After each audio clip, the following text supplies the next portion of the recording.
여러분들 중에서 교회력을 지키는 그런 교단이나 전통에 계셨던 분들은 아마 잘 아시겠지만, 오늘은 교회력으로 보면 한 해를 시작하는 첫 번째 주일입니다. 대강절 혹은 대림절이라고 불리는 이 첫째 주일을 시작으로 4주를 보내면 성탄절이 다가오죠. 그리고 교회는 이어서 주현절, 또 사순절, 고난주간과 부활절에 이어서 성령 강림 주일, 이렇게 길게 이어지는 사이클을 맞이하게 됩니다. 이게 반복되는 거예요. 이 교회력이 우리에게 주는 메시지가 무엇일까요? 인생이 그냥 의미 없이 흘러가는 것 같지만 그렇지 않다는 것이죠. 반드시 끝이 있음을 알려줍니다.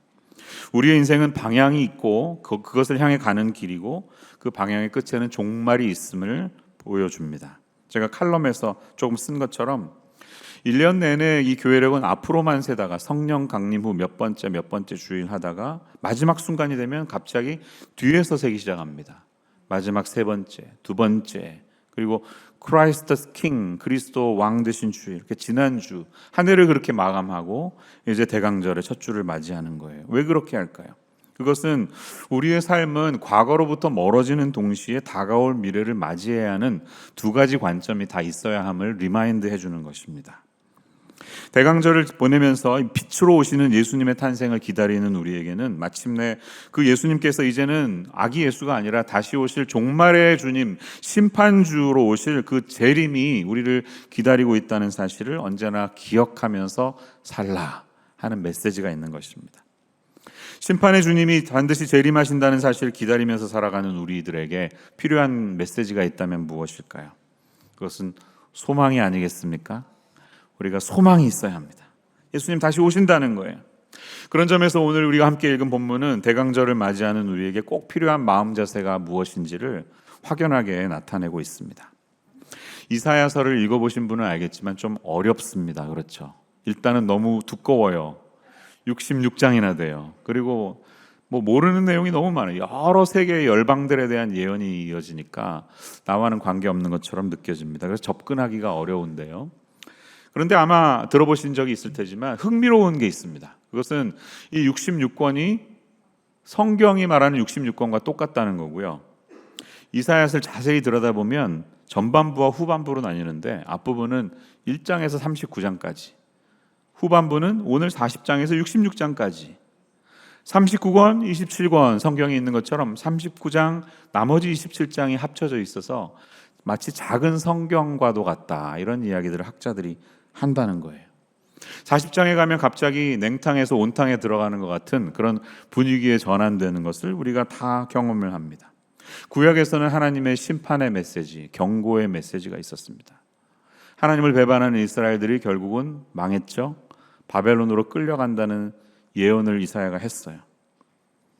그런데 만약에 이사야가 그 39장에서 끝이 났다면 얼마나 우울했을까 싶어요. 근데 이제 40장으로 넘어가면 완전히 분위기가 바뀝니다. 나머지 27장은 마치 우리가 신약을 읽는 듯한 느낌으로 회복과 구원의 메시지가 그 가운데 담겨 있는 것을 보게 됩니다. 할렐루야. 그런데 오늘 본문인 이사야 40장 1절에서 11절은 마치 오버추어, 그 전반부의 서곡을 알리는 것과 같습니다.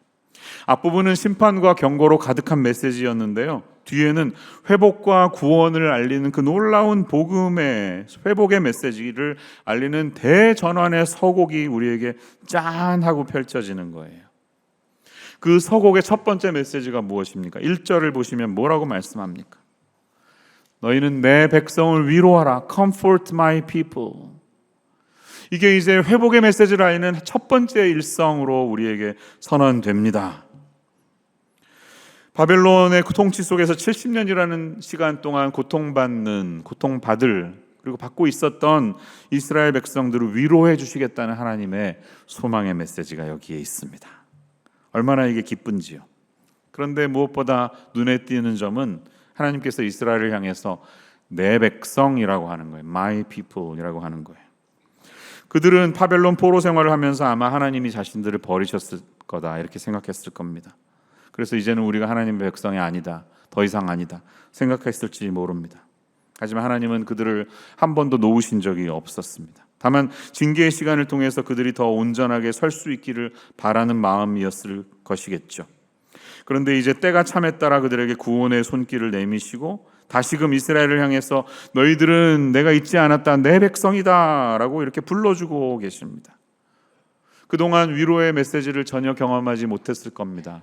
포로는요, 하루 종일 노예로 일하는 사람들이었습니다. 바벨론의 포로는요.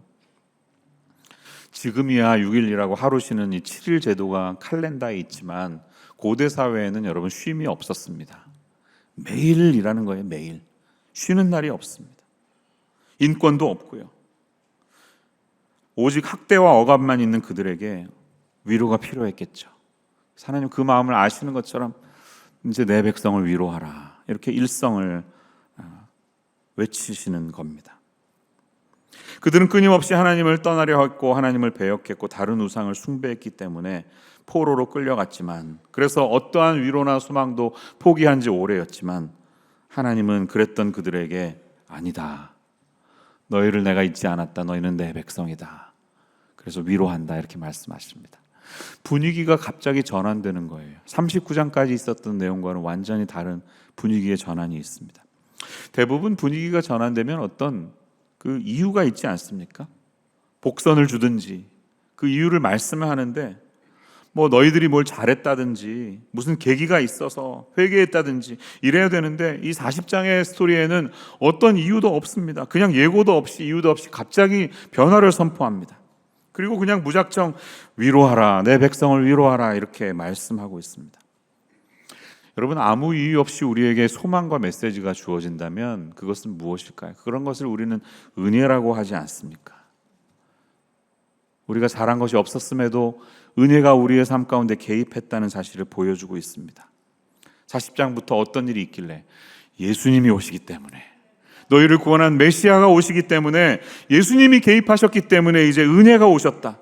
아무 이유 없이 우리에게 구원이 찾아왔고 우리에게 위로가 임하게 되었다. 이렇게 성경은 말하는 것입니다. 그게 복음이 아니겠습니까? 그것이 우리가 성탄절을 기뻐하고 믿는 사람이건 믿지 않는 사람이건 모두가 메리 크리스마스 하면서 다 성탄절을 기뻐하고 즐거워하는 이유가 아니겠습니까? 정말 그렇습니다. 예수님이 우리에게 오셨다는 것은 은혜입니다. 왜냐하면 우리 입장에서는 아무런 한 것이 없이, 이유 없이, 값 없이 주시는 하나님의 선물이었기 때문입니다. 그랬던 그들에게 이 복음의 메시지는 그 내용을 두 가지로 요약합니다. 2절 말씀을 보시면 너희의 노역의 때가 끝났다. 그렇게 힘들게 고생하는 시대가 이제 끝이 났다. 그리고 너희의 죄악이 사함을 받았다. 이렇게 요약하고 있습니다. 여러분, 이것이 예수님이 우리에게 오셔서 하신 일이 아닙니까?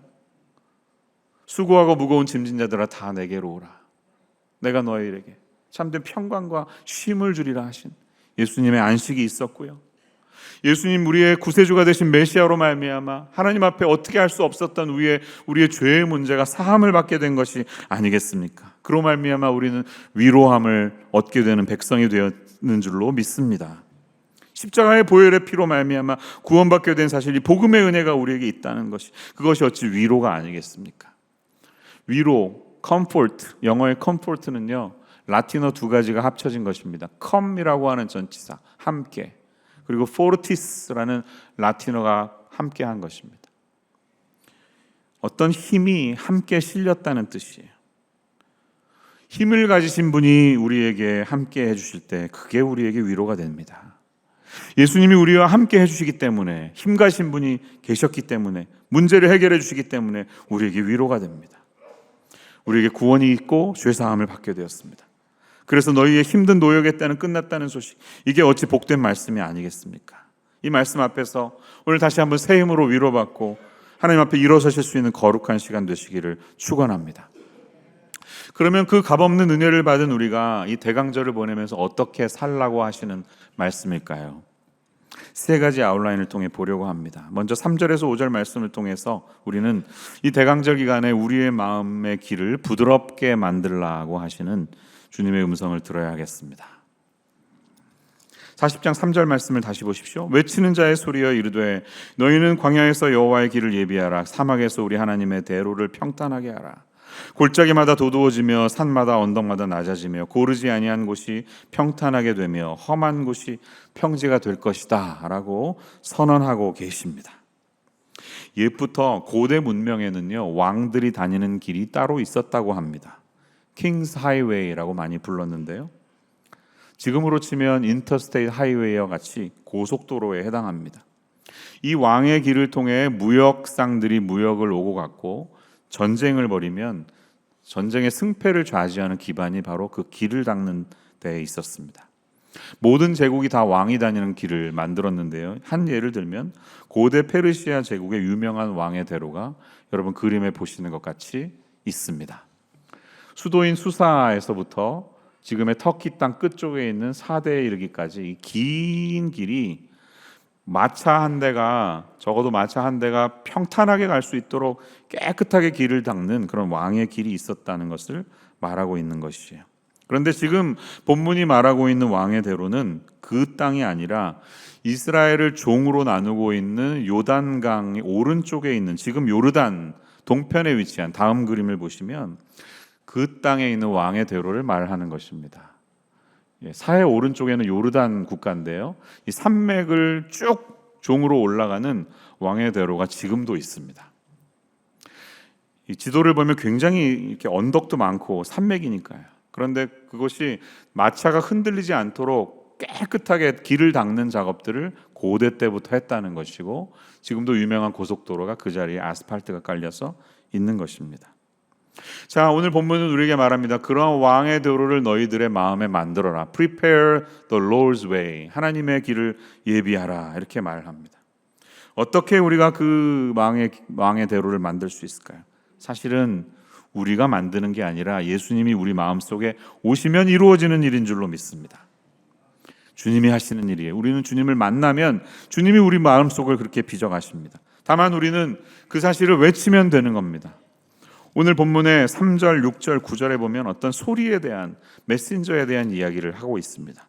3절 외치는 자의 소리여, 6절 말하는 자의 소리여, 9절 아름다운 소식을 시온에 전하는 자여 이렇게 말합니다. 일종의 메신저 스피커에 해당합니다. 스피커는 그냥 이 사실을 증거하기만 된다 이렇게 표현하고 있습니다. 어떤 사실? 예수님이 우리 가운데 오셨을 때 이루어지는 일들을 선언해라. 너는 선포하기만 하면 된다. 이렇게 말씀하고 있는 것입니다. 여러분, 예수님이 우리 마음 가운데 오시면 어떤 일이 일어날까요? 길이란 무엇입니까? 길이란 소통의 장이 아니겠습니까? A에서 B로 가는 그 장입니다. 내가 저 사람을 만나기 위해서 길이 있어야 됩니다. 마음의 길이 있어야 그리로 갈 수 있습니다. 예수님이 자신을 길이라고 표현하신 적이 있죠. 나는 길이요 진리요 생명이다. 나로 말미암지 않고는 아버지께 올 자가 없다. 이렇게 말씀하시지 않았습니까? 예수님을 통해서 우리는 참되신 하나님을 만날 수 있다는 사실이에요. 오늘도 여러분이 오늘 교회에 이 자리까지 오시기 위해서 운전하고 오셨는데요. 길이 있었으니까 운전하고 오셨죠. 아스팔트 길을 따라서 오시지 않았습니까? 그게 길입니다. 어떤 목적지를 향해 갈 수 있는 게 소통의 장이 길입니다. 그런데 처음에 길이 없어도요, 사람들이 자꾸 다니면 그게 길이 됩니다. 평탄하게 깔아놓고 자꾸 이렇게 메우고 다니면 그게 길이 됩니다. 자, 그런 길이 되기 위해서는 무엇을 해야 될까요? 골짜기가 있다면 골짜기는 메워야 되겠죠? 높은 산이 있다면 옛날 개념으로는 깎아야 되면, 요즘이야 당연히 터널로 뚫어버리면 되니까 한국이 그거 세계 1등이잖아요. 그러나 높은 산은 고대에는 깎아야 했습니다. 그래서 평탄하게 만들어야 합니다. 울퉁불퉁한 길이 있다면, 요철이 있다면 길이 안 됩니다. 요철을 없애는 것, 평탄하게 만드는 것, 그것이 길을 만드는 일입니다. 예수님이 우리 가운데 오실 때 웨이메이커, 우리가 부르는 찬양처럼 길을 만드시는 분으로 오신다는 거예요. 자, 그러면 주님을 맞이하는 우리가 어떤 일이 있어야 될까요? 주님이 우리 가운데 오실 때 우리의 마음속에 있는 골짜기는 좀 도두어져야 됩니다. 여러분 속에 있는 낮은 자존심, 자존감, 절망의식, 우울한 마음들은 뭔가로 채워져야 한다는 거예요. 내 안에 있는 이 높은 산, 교만한 마음들은 꺾여야 한다는 것입니다. 낮아져야 한다는 것입니다. 삐뚤어진 마음은 곧게 바로 세워져야 한다는 것입니다. 상처나 왜곡된 마음은 좀 평탄해지고 우리가 둥글둥글해져야 한다는 것입니다. 요즘은 사람과 사람이 서로 진심으로 교제를 나누는 일이 점점 힘이 들어지는 것 같습니다.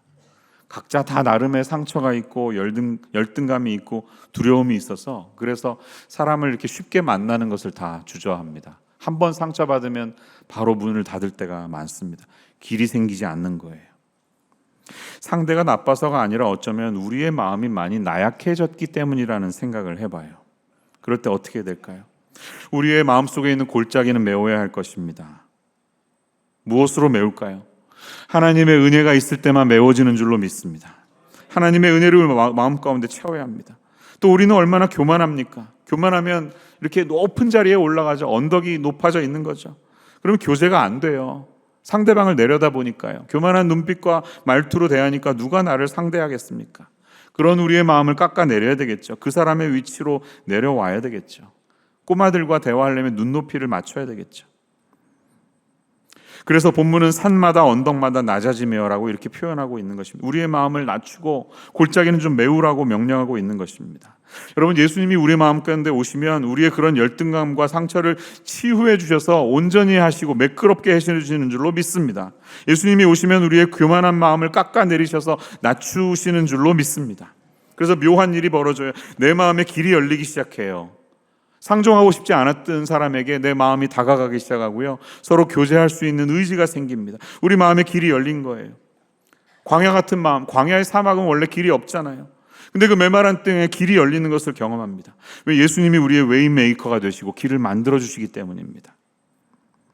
그러므로 우리는 자기만의 세계에 갇혀있지 않고요. 하나님께 나아가는 길이 열리니까 기도도 되고요. 하늘문이 열리는 것 같은 마음, 하나님이 내 기도를 듣고 계시는 것 같으니까 기도도 기쁨이 생기고, 예배할 때 하나님이 임재하시는 것 같으니까 예배도 되고요. 성도들 간의 교제가 되기 시작하고 그 성도의 눈빛을 통해 하나님이 말씀하시는 것을 듣게 되는 것입니다. 마음의 길이 열리니까 하늘길도 같이 열리는 겁니다. 성도와 성도 사이의 길이 열리니까 우리에게 유익이 생기고 이 교회가 서로 더 따뜻해지면서 하나님과 연결되어 있는 마음을 경험하는 것입니다. 그래서 더 이상 상대방에게 상처만 받는 사람이 되지 않습니다. 내가 교만해서 상대방에게 상처를 주기만 하지도 않습니다. 여러분, 교회라는 곳은 그러한 곳이 되어야 할 줄로 믿습니다. 예수님이 우리의 웨이메이커, 길을 만드시는 분 되셔서 주님의 교회가 좀 마음이 평평해지고 부드러워진 사람들이 더 많아져야 하는 줄로 믿습니다. 우리 임마누엘 교회에 그런 평평해진 마음으로 평안한 평정심이 생긴 하나님의 샬롬을 회복해서 웬만한 일에 상처받거나 다치지 않고 부드러워진 성도님들로 가득 넘치는 그런 교회가 되기를 소망합니다. 샬롬이 있어야 한다는 거예요, 여러분.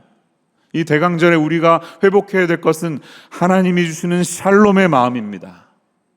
평정심이 생기는 것입니다. 그 샬롬이 우리 가운데 임할 수 있도록 기도하십시오. 그것은 주님을 우리가 마음에 모실 때 이루어지는 일입니다. 평강의 주님, 웨이메이커이신 예수님께서 이 대강절에 우리에게 찾아오셔서 우리 안에 하나님의 샬롬을 회복시켜 주시기를 간절히 축원합니다. 두 번째는 우리가 6절에서 8절의 말씀을 통해 볼 수 있는데요. 그것은 대강절 기간에 주님은 우리에게 유한한 것들에 소망을 두지 말라고 말씀한다는 것입니다. 특별히 7절과 8절 말씀을 보십시오. 풀은 마르고 꽃이 시들면 여호와의 기운이 그 위에 불미라. 이 백성은 실로 풀이로다. 풀은 마르고 꽃은 시드나 우리 하나님의 말씀은 영원히 서리라 하니. 이것이 성경이 우리에게 증거하는 진리입니다. 사랑하는 여러분, 우리의 삶이 유한하다는 사실을 잊지 마시기를 바랍니다. 한순간의 풀과 같은 인생이 우리의 삶입니다. 천국 환송 예배, 고별 예배, 장례식에 갈 때가 있지 않습니까? 저도 많이 가게 되죠. 많이 인도하게 되죠. 그러면 제가 항상 느끼는 게 있어요. 거의 대부분의 가족들은 고인을 위한 추모 영상을 준비합니다. 80년, 90년 살았던 삶을 약 3분 안에 담아내서 음악과 함께 좋았던 모습들을 이렇게 사진으로 플레이하죠. 그 영상을 볼 때마다 제가 느끼는 것은 참 인생 짧다는 겁니다. 여러분도 동일하게 느끼시죠? 그냥 한순간의 호흡처럼 훅 하고 지나가는 게 인생이 아닌가, 그런 생각해봐요. 저 긴 세월이 몇 장의 사진에 담겨서 그냥 끝나는 거구나. 아름답고 찬란했던 그 시절도 몇 장의 사진처럼 그냥 5분 전에 그랬던 것처럼 그렇게 확 지나가는 게 우리의 인생이다, 그런 생각을 해봅니다. 젊은 때는 또 아주 멋있고 아름답고 좋았는데 나이 드신 모습을 볼 때 저의 마음이 짠해집니다. 이 짧은 인생 뭐 그렇게 하겠다고 욕심부리고 자존심 내세우고 살았는지 안타까운 마음도 듭니다. 이사야는 지금 이스라엘 백성이 바벨론의 포로가 된 모습을 묘사하고 있어요. 바벨론의 포로이던 너희들이 돌아올 거라는 회복의 메시지예요. 여러분, 바벨론 당대의 모습을 상상해 보신 적이 있습니까? 지금 미국이 전 세계 제국 중에 하나인데요, 가장 파워풀한 나라 중에 하나인데, 바벨론은 그 당시에 미국 곱하기 10 정도 하시면 될 거예요. 세상의 모든 영예와 권력을 다 소유하고 있는, 다시는 돌아오지 않을 그런 엄청난 제국이었습니다. 여러분, 그 고대 세계에 행인 가든이 있었대잖아요. 세계 7대 불가사의 중에 하나인 공중정원이 바벨론에 있었대잖아요. 여러분, 그 사막의 땅에 물을 수로에 끌어올려서 공중정원을 만들 수 있는 건축공학적인 지혜를 저는 상상조차 할 수 없습니다. 얼마나 돈이 많으면, 얼마나 이 기술이 발달했으면 그걸 할 수 있었을까, 그런 생각을 해봅니다. 또 박물관에 가보시면 바벨론에서 가져온 유물들이 많잖아요. 푸른 빛의 그 청자 빛깔을 띠는 이슈타르 문 기억나시죠? 위는 사람, 아래는 사자의 모습을 가진 그 문들을 위용을 한번 보세요.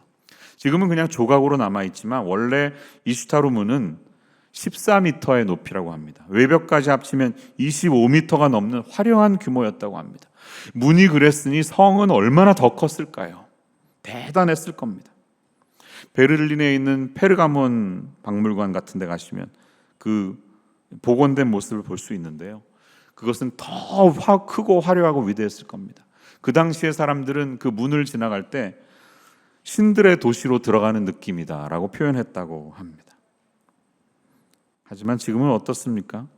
바벨론 문명은 그저 그 흔적이 작은 조각으로 우리에게 남아있을 정도입니다.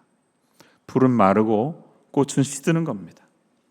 화무 10일홍, 아무리 아름다운 꽃도 10일이 지나면 다 진다는 것과 동일하다는 거예요.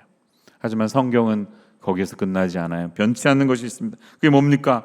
하나님의 말씀은 변하지 않는다, 이렇게 말합니다. 풀은 마르고 꽃은 시드나 우리 하나님의 말씀은 영원히 서리라. 이 소식을 선포하라고 우리에게 말씀하고 있습니다.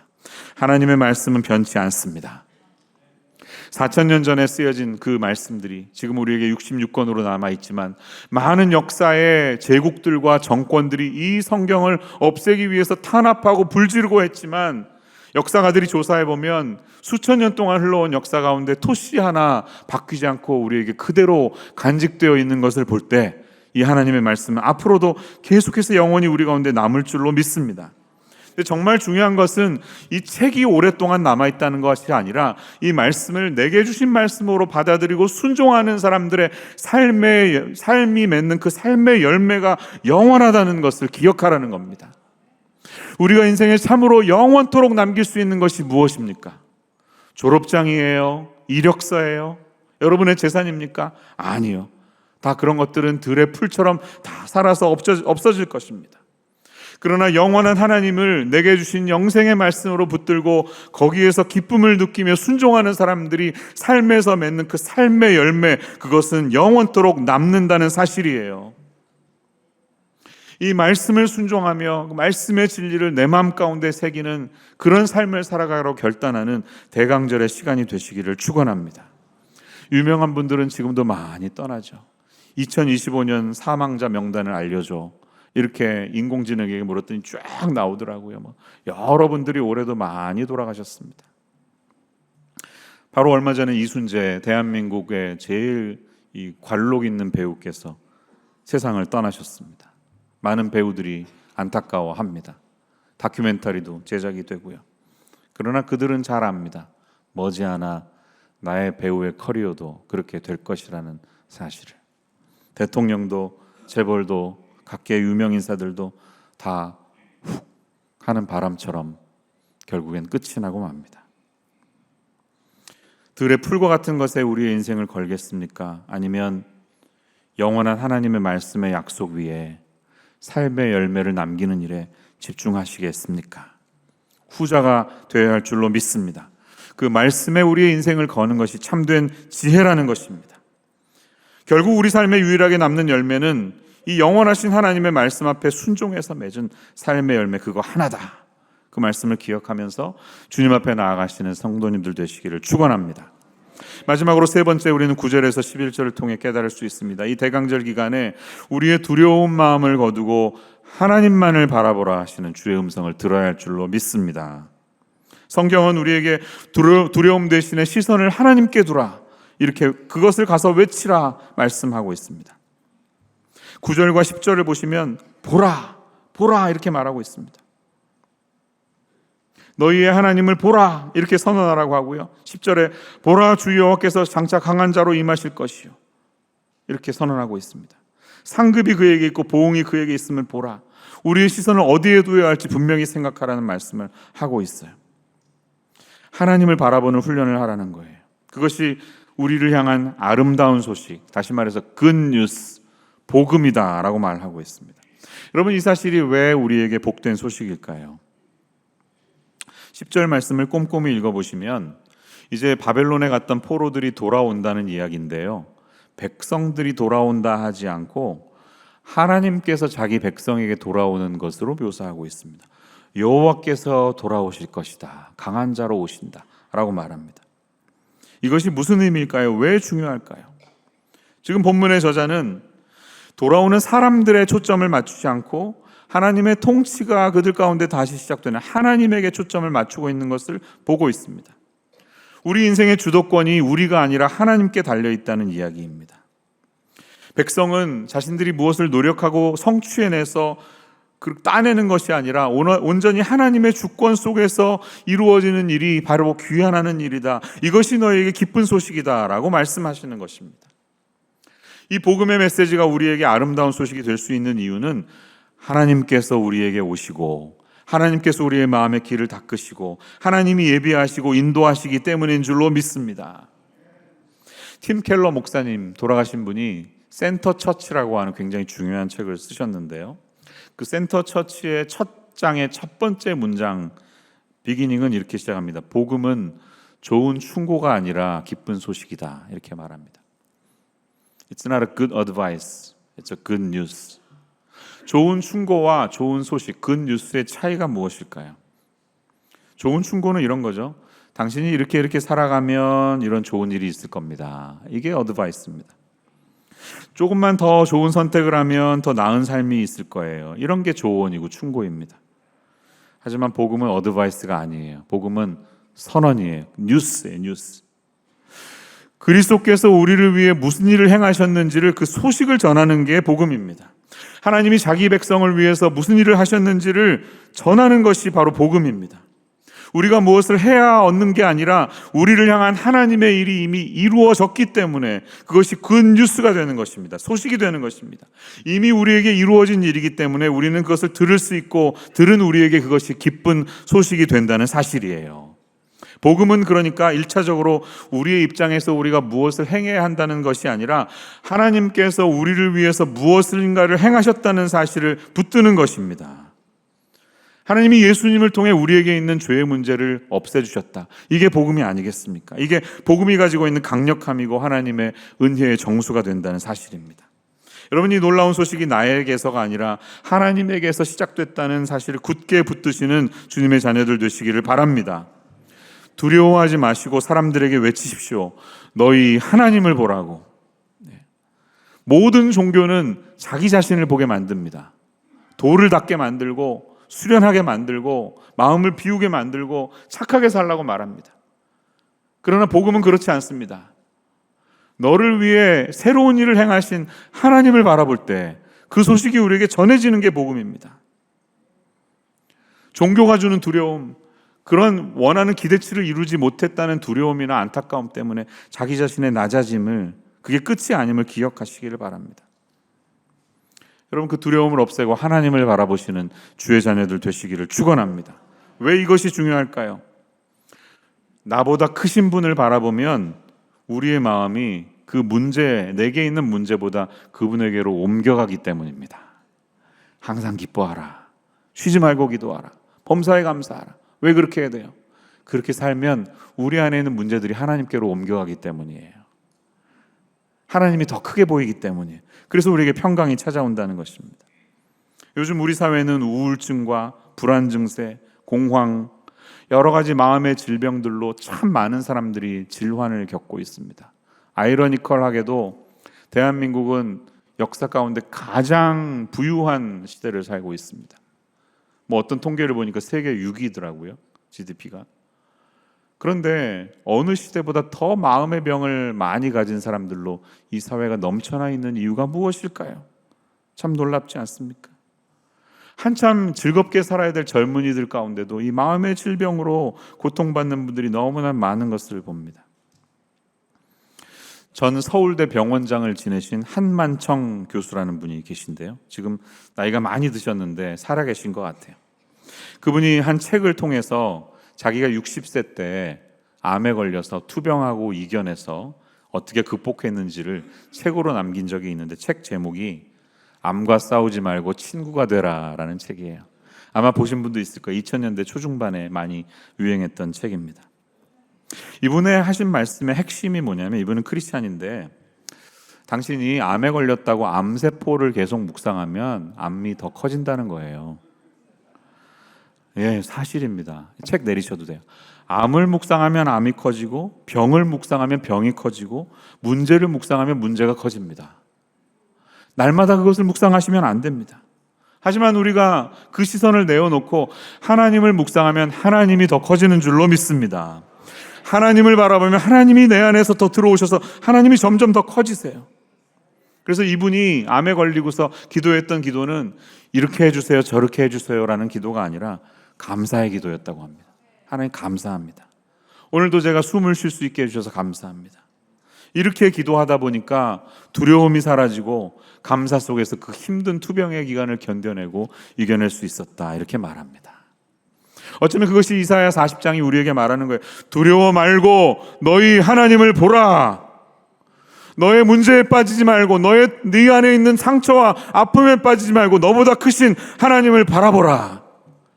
그러면 두려움에서 빠져나오게 된다, 이렇게 말씀하고 있는 것이,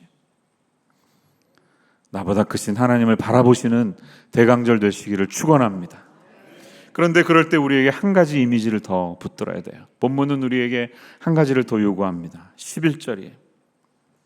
그는 목자같이 양떼를 먹이시며 어린 양을 그 팔로 모아 품에 안으시며 젖먹이는 암컷들을 온순히 인도하시리로다. 우리가 바라봐야 하나님이 선한 목자 되신다는 사실을 리마인드 해주고 있습니다. 여러분, 제가 지금 여러분들에게 보여드리는 이 벽화 그림이 3개가 있는데요, 어느 시대에 그려진 것이라고 생각하세요? 하나, 둘, 셋. 놀랍게도 이 벽화들은 다 3세기경에 그려진 그림입니다. 학자들은 220년에서 290년 사이에 그려졌다고 추정하는데요, 이 그림들은 다 로마의 박해를 피해서 동굴을 파서 살았던 카타콤에 살았던 크리스찬들이 그린 그림이었습니다. 너무 위로가 되지 않나요? 고난 속에서 내 인생에 남은 것은 박해밖에는 없는, 그래서 땅 위로 올라가면 체포돼서 죽임을 당할 수밖에 없어서, 그래서 땅 속으로 들어가서 수십 년씩 카타콤에서 살았던 그 크리스찬들이 기억하고 붙들었던 예수님은 영광으로 오실 면류관을 쓰신 심판의 주님도 아니고, 우리의 죄를 이렇게 사하는, 또 선언하는 재판장도 아니고, 연약한 우리들을, 지쳐 쓰러져 있는 우리들을 끌어안아서 자신의 품에 거두는 선한 목자가 되셨다는 거예요.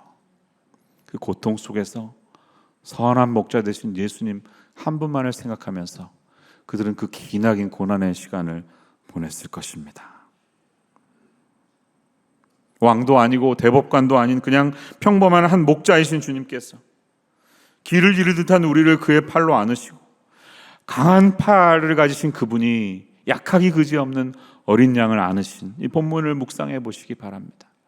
그 위대하신 하나님이 지쳐 나가 떨어져 있는 우리들을 그분의 팔로 안으셔서 우리를 주님의 품에 인도하신다. 본문이 우리에게 그렇게 위로하고 있습니다. 이 그림을 보면서 제가 얼마나 위로를 받았는지 몰라요. 두려워 말고 너희 하나님을 보라. 이 말씀 속에 위로를 받으시는 이 계절이 되시기를 바랍니다.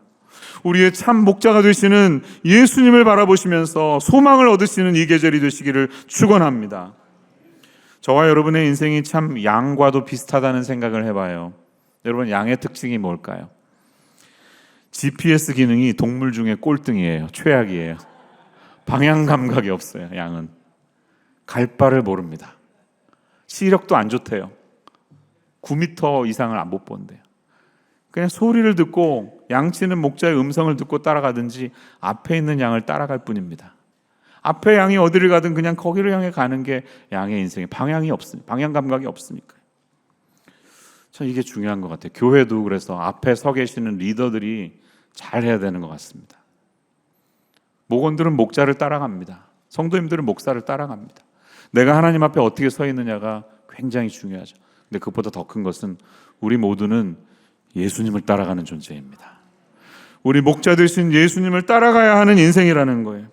성경이 말하는 거예요. 양인 너희들은 목자를 따라가야 한다고, 예수님을 따라가야 한다고 말합니다. 우리가 인생 속에서 선한 목자의 인도하심을 놓치면 세상의 흐름과 지혜가 뭐가 있는 것처럼 알고 그리로 가다 보면 결국은 허무하게 골짜기를 만다든지 깊은 계곡을 만다든지 그렇게 마감하고 만다는 것이에요. 세상의 유행 따라가지 말고 사람들 목소리 따라가다가 허무하게 내 인생에 별거 남은 것 없네, 그렇게 하지 말고 너희 하나님을 보라. 우리를 안고 계시는 선한 목자 되시는 예수님을 바라보라. 그분이 나의 목자 되신다. 내 미래를 전혀 알지 못하는 이 유한한 존재인 나 같은 삶에 선한 목자 되시는 예수님께만 시선을 두고 따라가면 헛된 방황이 사라진다. 이 사실을 오늘도 우리에게 증거하고 있습니다. 2025년 어떻게 살아오셨나요? 내 힘으로 뭔가를 이루기 위해서 아등바등 몸부림치고 애쓰다가 지쳐버린 순간은 언제였나요? 선한 목자 되신 주님이 그런 여러분들을 안아주시기 원합니다. 그분의 품에 안기십시오. 그 목소리를 따라가십시오. 그럴 때만 우리에게 진리가 있습니다. 기도하셔야 되는 거 잘 아시죠? 기도가 중요하다는 거 왜 우리가 모릅니까? 그런데도 못하는 이유가 무엇입니까? 좁혀보면 내가 교만해서인 것 같아요. 기도가 중요하지만 뭐 하지 않아도 다 되는데 내 힘으로 할 수 있는데, 이런 마음이 있으니까 우리가 기도하지 않는 게 아니겠습니까? 이번 주는 특별히 주님께서 우리 모두를 위해 한 주간 내내 특별한 기도의 자리를 마련했습니다. 분주한 일상의 삶을 잠시 접고 살아왔던 나날을 성찰해보며 선한 목자 되신 주님의 품 가운데 내가 있는지 스스로를 돌아보는 복된 한 주간 되시기를 주님의 이름으로 축원합니다. 기도하겠습니다.